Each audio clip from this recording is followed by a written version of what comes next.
Hi everyone, আজকে আমি বানাবো অনেকগুলো মাফিনস। ছোটোবেলায় অবশ্য এগুলোকে কাপ কেকই বলতাম। আর ছোটোবেলায় যখন কোনো দোকান থেকে এই কাপ কেকগুলো কিনে খেতাম, এই কাপ কেক খাওয়ার পর শেষে যে কাগজটা লেগে থাকতো সাথে, ওটাও চিবিয়ে খেয়ে নিতাম। ওটার মধ্যে বেশ কিছুটা কেকের গুঁড়ো লেগে থাকতো, তাই ওটাও কিন্তু কেকের মতোই খেতে টেস্টি লাগতো। কিছুক্ষণ চিবিয়ে তারপর ওটা ফেলে দিতাম। তোমরা কারা কারা আমার মতো এরকম করতে ছোটোবেলায়, কমেন্টে জানিও তো একটু।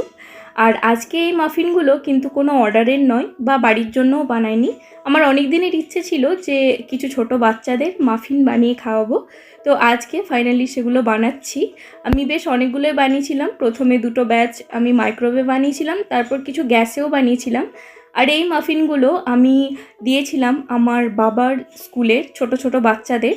আমি দিতে যাইনি, আমি বানিয়ে প্যাক করে দিয়ে দিয়েছিলাম। বাবা ওদের দিয়ে দিয়েছিল আর ওরা খুব খুশিও হয়েছে। তোমরা কমেন্ট করে জানিও কেমন লাগলো ভিডিওটা।